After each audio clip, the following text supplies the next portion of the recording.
ಸುದ್ದಿ ಮನೆಯ ಸಮಸ್ತ ವೀಕ್ಷಕರಿಗೆ ನಮಸ್ಕಾರ. ನಾನು ನಿಮ್ಮ ರವಿ ಸಾಸ್ನೂರ್. ನನ್ನ ಜೊತೆಗಿದ್ದಾರೆ ನನ್ನ ಆತ್ಮೀಯ ಗೆಳೆಯ ಕನ್ನಡ ಚಿತ್ರರಂಗದ ಪ್ರತಿಭಾವಂತ ನಟ ದೀಕ್ಷಿತ್ ಶೆಟ್ಟಿ ಮತ್ತು ಬೃಂದಾಚಾರ್ಯ. ಪ್ರತಿ ಸರಿನೂ ಅಂದರೆ ಕೆಲವು ವ್ಯಕ್ತಿಗಳ ಜೊತೆ ಮಾತಾಡುವಾಗ ಇನ್ ಟರ್ಮ್ಸ್ ಆಫ್ ಸಿನಿಮಾ ಬಗ್ಗೆ ಮಾತಾಡ್ತಾ ಹೋಗ್ತೀವಿ. ಅದ್ರ ಜೊತೆಗೆ ಪ್ಯಾರಲಲ್ ಆಗಿ ಅವರ ಜರ್ನಿನ ರೆಸ್ಪೆಕ್ಟ್ ಮಾಡೋದಾದರೆ ನಾವು ಅದನ್ನು ಮೈಂಡ್ ಇಟ್ಕೊಂಡು ಮಾತಾಡ್ಬೇಕಂದ್ರೆ ಗುರು ಇಲ್ಲ ಬೃಂದಾಚಾರ್ಯದ ಜರ್ನಿ ಇದೆ, ದೀಕ್ಷಿತನ ಜರ್ನಿ ಇದೆ. ಫಸ್ಟ್ಲಿ ನಾನು ನಿಮ್ಮ ಜರ್ನಿಗೆ ಒಂದು ರೆಸ್ಪೆಕ್ಟ್ ಮಾಡ್ತೀನಿ. ನೀವು ಅಂದರೆ ತುಂಬ ಆ್ಯಕ್ಟಿವ್ ಆಗಿದ್ದೀರಾ. ಈ ಥರದ ಆ್ಯಕ್ಟಿವ್ನೆಸ್ ಬರೋದಕ್ಕೆ ಬಲವಾದ ಕಾರಣ ಏನಾಗಿರುತ್ತೆ ದೀಕ್ಷಿತ್? ಈ ಥರ ಆ್ಯಕ್ಟಿವ್ನೆಸ್ ಬರೋದಕ್ಕೆ ಬಲವಾದ ಆ್ಯಕ್ಟಿವ್ ಆಗಿರ್ತೀರಿ ತುಂಬ.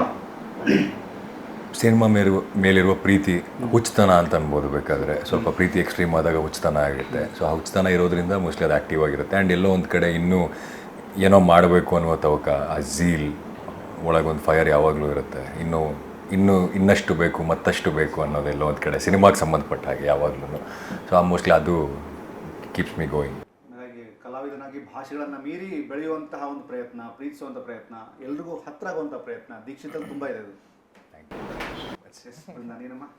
ನನಗೆ ಆ್ಯಕ್ಚುಲಿ ಕಮ್ಮಿ ಮಾಡ್ತಿದ್ದೀನಿ ಅಂತ ಅನ್ಸುತ್ತೆ. ಇನ್ನೂ there is so much inside, so much energy inside. ಎಷ್ಟೊಂದು ಝೀಲ್ ಇದೆ. ದೀಕ್ಷಿತ ಹೇಳ್ದಂಗೆ ತುಂಬ ಮಾಡಬೇಕು ಅನ್ನೋ ತುಡಿತಾ ಇದೆ. ಸೊ ನಂಗೆ ಇನ್ಫ್ಯಾಕ್ಟ್ ಕಮ್ಮಿ ಅನ್ನಿಸ್ತಾ ಇದೆ. ಅಂದರೆ ಒಬ್ಬ ಕಲಾವಿದ ಸಾಮಾನ್ಯವಾಗಿ ಅದು ನಟ ಆಗಲಿ ನಟಿ ಆಗಲಿ ಪ್ರತಿದಿನವೂ ತಮ್ಮನ್ನು ತಾವು ಕ್ಯಾಮ್ರಾ ಮುಂದ್ಗಡೆ ತೋರಿಸ್ಕೊಳ್ಳುವಂಥ ರೀತಿ, ಎಸ್ ಗುರು ನನ್ನಲ್ಲಿ ಎನರ್ಜಿ ಹಾಗೆ ಇದೆ ಅನ್ನೋಂಥದ್ದನ್ನು ಕ್ಯಾರಿ ಮಾಡ್ಬೇಕಂದ್ರೆ ಅದಕ್ಕೊಂದು ಬೇರೆ ಥರದ ಎನರ್ಜಿ ಬೇಕು, ಪಾಸ್ ಆಗ್ತಾ ಇರಬೇಕು. ಸಿನಿಮಾದಲ್ಲಿ ಮಾತ್ರ ಸಾಧ್ಯನಾ ಅಂತ ನಿಮ್ಮ ಪ್ರಕಾರ? ಸಿನಿಮಾದಲ್ಲಿ ಇರೋರಿಗೆ ಮಾತ್ರ ಸಾಧ್ಯನಾ ಅಂತ ಏನು ಎನರ್ಜಿನ ಮೇಂಟೈನ್ ಮಾಡೋದು? ನನಗನ್ನಿಸ್ದ ಹಾಗೆ ಕೆಲಸಗಳನ್ನ ಹೇಗೆ ಪ್ರೀತಿಸ್ತೀವಿ ಅನ್ನೋದ್ರ ಮೇಲೆ ಹೋಗುತ್ತೆ. ನಾವು ಮಾಡ್ತಿರೋ ಕೆಲಸದ ಮೇಲೆ ನಮಗೆ ತುಂಬ ಪ್ರೀತಿ ಇದ್ದಾಗ, ಅದ್ರ ಮೇಲೆ ತುಂಬ ಶ್ರದ್ಧೆ ಇದ್ದಾಗ, ಐ ಥಿಂಕ್ ನಮ್ಮ ವೈಯಕ್ತಿಕ ಜೀವನದಲ್ಲಿ ಏನೇ ನಡೀತಾ ಇದ್ರು, ಎಷ್ಟೇ ಸಮಸ್ಯೆಗಳಿದ್ರು, ಎಷ್ಟೇ ಮೇಲೂ ಕೆಳಗೆ ಇದು ನಡೀತಾ ಇದ್ದರೂ ಕೂಡ ಕೆಲ್ಸಕ್ಕೆ ಹೋಗಬೇಕು ಅಂದಾಗ you have to put that face. ಹೊರಗೆ ಹೋಗಬೇಕು, ಪ್ರಪಂಚನ ಎದುರಿಸಲೇಬೇಕು. ಐ ಥಿಂಕ್ ನಮ್ಮಲ್ಲಿ ಮಾತ್ರ ಅಂತ ನಾನು ಹೇಳಲ್ಲ, ಎಲ್ಲ ಕೆಲಸದಲ್ಲೂ ಅದಿರುತ್ತೆ. ಅಂದರೆ ನಾವು ಮಾಡೋ ಕೆಲಸವನ್ನು ಪ್ರೀತಿಸ್ಬೇಕು ಮುಖ್ಯವಾಗಿ, ಆವಾಗ ಅದು ಬರುತ್ತೆ. ಆಮೇಲೆ ಬ್ಯಾಂಕ್ ಆಫ್ ಭಾಗ್ಯಲಕ್ಷ್ಮಿ ಅಂತ ಸಿನಿಮಾದ ಕಾಂಟೆಂಟು ನಿಮಗೆ ಇಷ್ಟ ಆಗೋದಕ್ಕೆ ಪರ್ಸ್ನಲಿ ಯಾವ ಎಲಿಮೆಂಟ್ಸು ನಿಮಗೆ ಟ್ರಿಗರ್ ಆಯಿತು? ಎಸ್ ನಾನು ಈ ಪಾತ್ರ ಮಾಡಬೇಕು ಅಂತ ಬೃಂದಾಗೆ ಮತ್ತು ದೀಕ್ಷಿತಿಗೆ? ಒಂದು ಬೇರೆನೇ ರೀತಿಯಾದಂಥ ಕಥೆ ಸರ್. ಫಸ್ಟ್ ಟೈಮ್ ನಾನು ಕಥೆ ಕೇಳಿದಾಗ ಫಸ್ಟ್ ಆಫ್ ಆಲ್ ನಮ್ಮ ಡೈರೆಕ್ಟರ್ ಅಭಿಷೇಕ್ ಸರ್ ಏನಿದ್ದಾರೆ ಅವರು, ನಾವೇನು ಟೀಸರ್ ರಿಲೀಸ್ ಮಾಡಿದ್ವಿ, ಆ್ಯನಿಮೇಷನ್ ಟೀಸರ್ ಏನು ರಿಲೀಸ್ ಮಾಡಿದ್ವಿ, ಅವ್ರ ಹತ್ರ ಅದು 2 ವರ್ಷದ ಹಿಂದೆನೇ ಇತ್ತು. ಅದ್ರ ಜೊತೆಗೇ ಬಂದಿದ್ರು ಅವರು, ಅದ್ರ ಜೊತೆಗೇ ಪಿಚ್ ಮಾಡ್ತಾಯಿದ್ರು.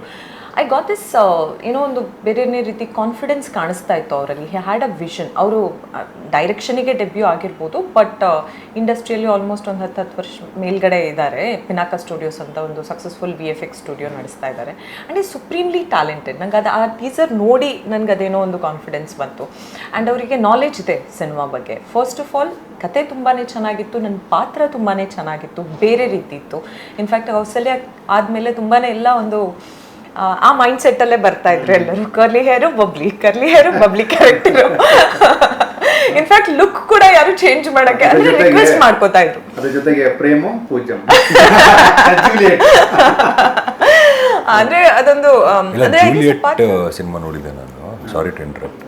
ತುಂಬ ಕಷ್ಟಪಟ್ಟಿದ್ರು ಆ ಸಿನಿಮಾಗೆ. ನಾನು ಸಿನಿಮಾ ರಿಲೀಸ್ ಆಗಿಂದ ಮುಂಚೆನೇ ನೋಡಿದ್ದೆ. ಆ ಡೈರೆಕ್ಟರ್ ನನಗೆ ಪರಿಚಯ ತುಂಬ. ಆವಾಗ ಇವ್ರು ನನ್ನ ಪರಿಚಯನೂ ಇರಲಿಲ್ಲ. ಬಟ್ ನಿಮ್ದು ಒಂದು ಆ್ಯಕ್ಷನ್ ಸೀಕ್ವೆನ್ಸ್ ಇದೆ ಅದರಲ್ಲಿ, ಕೆಸರಲ್ಲೆಲ್ಲ ಬಿದ್ದು ನಾವು ಡಿಸ್ಕಸ್ ಮಾಡಿದ್ವಿ ಅದ್ರ ಬಗ್ಗೆ. ತುಂಬ ಕಷ್ಟಪಟ್ಟು ಮಾಡಿದ್ರು. ಅಂದರೆ it takes a lot of efforts. ಎಲ್ಲೋ ಒಂದು ಕಡೆ ಆ್ಯಕ್ಷನ್ ಸೀಕ್ವೆನ್ಸ್ ಇವತ್ತಿನ ಮಟ್ಟಕ್ಕೆ ನಾವು ನೋಡಿದಾಗ ಅಷ್ಟರ ಮಟ್ಟಿಗೆ ಅಚೀವ್ ಆಗಿದೆಯಾ ಅನ್ನೋ ಪ್ರಶ್ನೆ ಪಕ್ಕಕ್ಕೆ ಇಟ್ಟರು, ನೀವು ಅಷ್ಟರ ಮಟ್ಟಕ್ಕೆ ಕಷ್ಟಪಟ್ಟಿರೋದು ಇಸ್ ವೆರಿ ಗ್ರೇಟ್ ಥಿಂಗ್. ನಾನು ಇದೆಲ್ಲೂ ಹೇಳಿರಲಿಲ್ಲ. ಆ್ಯಕ್ಚುಲಿ ಜೂಲಿಯಟ್ ಅಂತ ಬಂದಾಗ ನನಗೆ ನೆನಪಾಯಿತು. Wonderful job. ತುಂಬ ಕಷ್ಟಪಟ್ಟಿದ್ದಾರೆ. ಅಂದರೆ ಅವ್ರ ಜರ್ನಿ ಅಂತ ನೀವೇನು ಹೇಳಿದ್ರಲ್ಲ, ತುಂಬ ಕಷ್ಟಪಡ್ತಾ ಒಂದೊಂದು ಪಾತ್ರವನ್ನು ಸಿಕ್ಕಿದಂಥ ಪಾತ್ರಗಳಲ್ಲೇ ಆಪರ್ಚುನಿಟಿ ಏನಿದೆ ಅದನ್ನು ಆ ಸ್ಪೇಸ್ನ ಕರೆಕ್ಟಾಗಿ ಯೂಸ್ ಮಾಡಿಕೊಂಡು ಐ ಥಿಂಕ್ ಒಂದು ಜರ್ನಿನ ಯಾಕಂದರೆ ಜೂಲಿಯಟ್ ಅನ್ನೋದನ್ನ ನಾನು ಸಂಭ್ರಮಿಸಿದ್ದೆ. ಥಿಯೇಟ್ರ್ ಮುಂದ್ಗಡೆ ಬ್ಯಾಂಡ್ ಬಾಜಾ ಭಾರತ್ ಬರ್ತಿರುತ್ತೆ, ನೀವು ಸೇಮ್ ಒಂಥರ ರಾಣಿ ಥರ ಬರ್ತಾ ಇರ್ತೀರಿ ನೀವು. ಅಂದರೆ ನಿಮ್ಮನ್ನು ತುಂಬ ಹೈಲೈಟ್ ಆಗಿ ಮಾಡೋಂಥ ಸಿನಿಮಾ. ಇಲ್ಲಿ ದೀಕ್ಷಿತ್ ಹೇಳಿದಾಗ ಸಿನಿಮಾಗಳು ಹಂಗೆ ಕಾಡಬೇಕು, ಸಿನಿಮಾದ ಪಾತ್ರಗಳು ಹಂಗೆ ಕಾಡಿದಾಗ ಮಾತ್ರ ನೆನೆಸ್ಕೊಳ್ಳೋಂಥ ಪಾಯಿಂಟ್ ಬರುತ್ತೆ. ಬಿಕಾಸ್ ನನಗೇನು ಅನ್ಸುತ್ತೆ ಯಾವಾಗಲೂ ಅಂದರೆ ಪರ್ಸ್ನಲ್ ಆಗಿ ಒಂದು ಸಿನಿಮಾ ಸಕ್ಸಸ್ನ ನಾನು ಹೇಗೆ ನೋಡ್ತೀನಿ ಅಂತಂದರೆ, ಆ ಸಿನಿಮಾ ಬಾಕ್ಸ್ ಆಫೀಸಲ್ಲಿ ಚೆನ್ನಾಗಿ ಮಾಡ್ತಾ, ಜನರಿಗೆ ಮುಟ್ತಾ, ಕರೆಕ್ಟ್, ಅದು ಬೇಕು, ಅದು ವೆರಿ ಇಂಪಾರ್ಟೆಂಟ್ ಥಿಂಗ್, ಅದು ನಾನು ಕಡೆಗಣಿಸೋ ಆಗಿಲ್ಲ.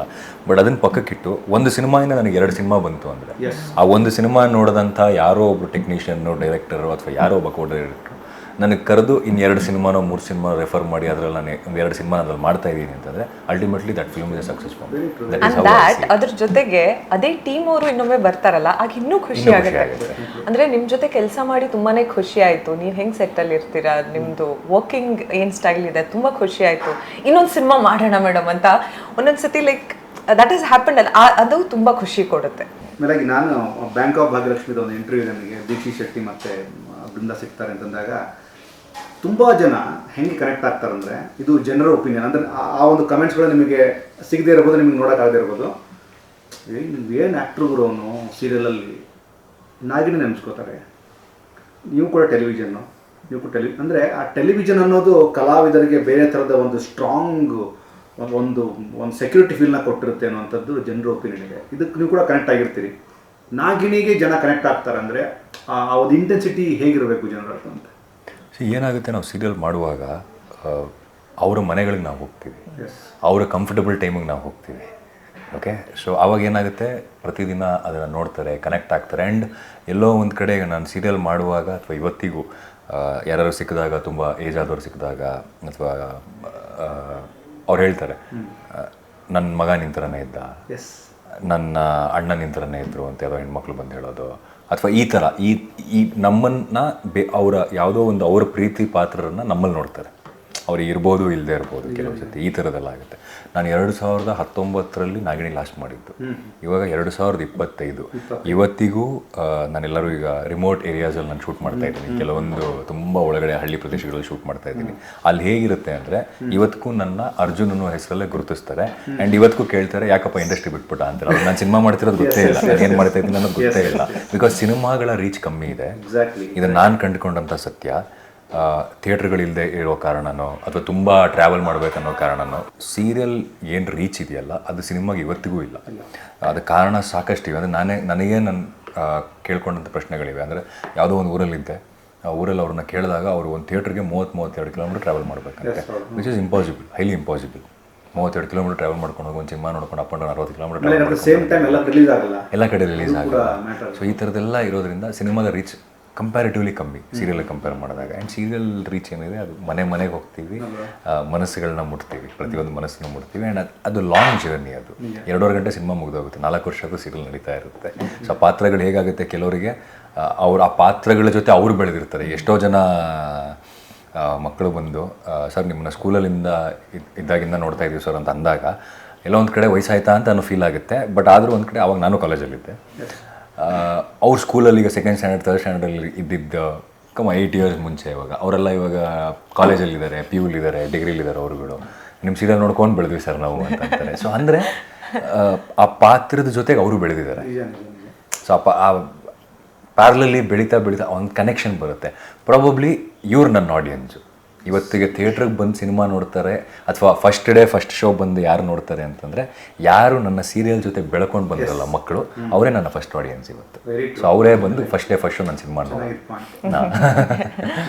ಈಗಿನ ಎಲ್ಲ ಸೂಪರ್ ಸ್ಟಾರ್ಗಳು, ಫಾರ್ ಎಕ್ಸಾಂಪಲ್ ಇವರ ಫೇವರೇಟು ಕಿಚ್ಚ ಸುದೀಪ್ ಸರ್ ಎತ್ಕೊಂಡು ಹೇಳ್ತೀನಿ ನಾನು.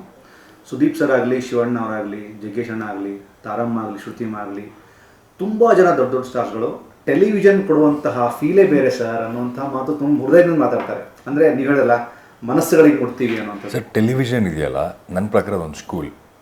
ಇವತ್ತು ನಾನು ಪರ್ಸ್ನಲಿ ನಾನು ಇವತ್ತೊಂದು ಹೀರೋ ಸ್ಪೇಸ್ ಅಂತ ಏನಿದೆ, ಈ ಹೀರೋ ಸ್ಪೇಸಿಗೆ ಜನ ನೀನು ನೋಡಿದ ತಕ್ಷಣ ಇವ್ನು ಹೀರೋ ಮಾಡ್ಬೋದು ಅಂತ ಅನ್ನಲ್ಲ. ನಮಗೆ ನಾವು ಬಂದಿರುವ ಬ್ಯಾಕ್ಗ್ರೌಂಡನ್ನ ನೋಡಿದಾಗ ಓಕೆ ನಾವು ಅದನ್ನು ಗಳಿಸ್ಬೇಕು. ಆ್ಯಂಡ್ ಅದು ಗಳಿಸೋಕ್ಕೆ ಸಾಧ್ಯವಾಗಿದ್ದು ಸೀರಿಯಲಿಂದ.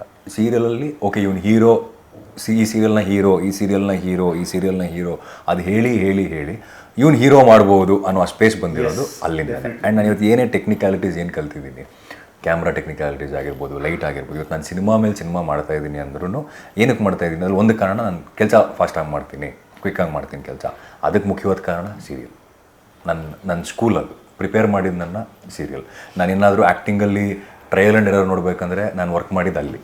ಸಿನಿಮಾದಲ್ಲಿ ನಮ್ಗೆ ಆಪ್ಷನ್ ಇರೋದಿಲ್ಲ ಟ್ರಯಲ್ ಆ್ಯಂಡ್ ಎರರ್ ಮಾಡೋದಕ್ಕೆ. ಸಿನಿಮಾದಲ್ಲಿ ಅಲ್ಟಿಮೇಟ್ ರಿಸಲ್ಟ್ ಅಷ್ಟೇ, ಯು ಹ್ಯಾವ್ ಟು ಬಿ ಏನಂತೀರ ಪ್ರೋ.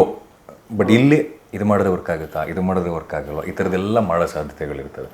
ನನ್ನ ಲೈಫಲ್ಲಿ ಕಲಾವಿದನಾಗಿ serial plays a very major roll.